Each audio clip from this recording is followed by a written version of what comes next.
बहुत दुर्भाग्यपूर्ण है बिहार के लिए। एक तो हम लोगों ने पूरे बिहार के पूरे विधानसभा में सभी सदस्यों ने शराबबंदी के लिए एक मत होकर शराबबंदी लागू करवाया और माननीय नीतीश कुमार जी ने लागू किया। हम बहुत बार कह चुके हैं कि शराबबंदी पूर्ण रूप में लागू नहीं है।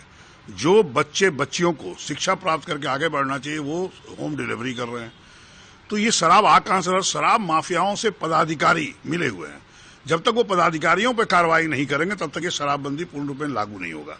और माननीय नीतीश कुमार जी ने खुद 7-8 दिन पहले बोला है कि 90% लोगों ने शराब पीना छोड़ दिया। यानी कि 10% शराब लोग पी रहे हैं, मतलब शराब आ रहा है उनके वर्षन से ही आता है। और उस शराब के आड़ में जहरीली शराब भी आ रहा है शराब माफियाओं के द्वारा और बन भी रहा है। ये जो मौतें हो रही है कौन गुनहगार है? सरकार के जो पदाधिकारी हैं जिनके मिली भगत से शराब आता है और शराब जहरीली शराब से लोग पी के मौतें होती है। वो पदाधिकारी दोषी है, उन पर कड़ी से कड़ी कार्रवाई करनी चाहिए। और अगर माननीय नीतीश कुमार जी शराबबंदी को पूर्ण रूप में लागू नहीं कर सकते तो मैं पहले भी कहा हूं कि राजस्व का नुकसान हो रहा है। आप शराब का दुगनी तिगुनी कीमत बढ़ा दीजिए और बिकने दीजिए। ऐसे ही लोग नहीं खरीदेगा, शराब पिएगा नहीं। लेकिन जहरीली शराब आड़ में आके मौतें तो नहीं होगी। और आपने कहा कि मौतें जो होती है उसके आश्रित परिवार को पैसा दिया जाएगा, तो आप सरकार से पैसा क्यों देना चाहते हैं?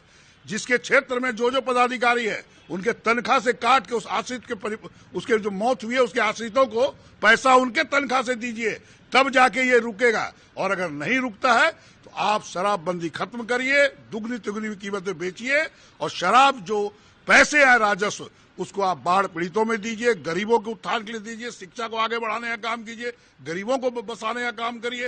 राजस्व का भी नुकसान हो रहा है, मौतें भी हो रही है और शराब भी बिक रहा है। ये कैसा सरकार चल रहा है? इसलिए मैंने उनसे आग्रह किया है और आपके माध्यम से आग्रह भी करते हैं, अगर आप पूर्ण रूप में बंदी नहीं कर सकते, चूंकि आपने खुद कहा है कि 90% लोगों ने शराब पीना छोड़ा है, तो आप शराब का तिगुनी कीमत करके उससे राजस्व ला के गरीबों का आगे बढ़ाने का काम कीजिए।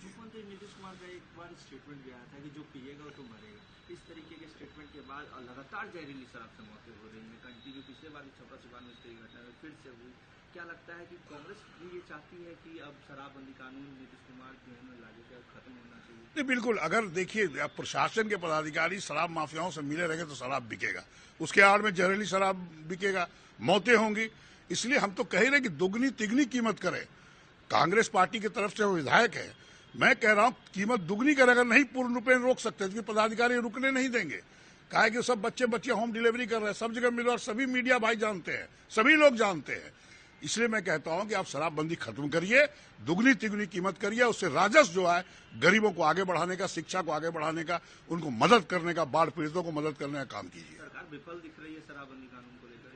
सरकार विफल नहीं दिख रही है, सरकार के पदाधिकारी जो अधीन है वो काबू में नहीं है सरकार के, उनकी मनमानी चल रही है, तभी तो शराब आ रहा है।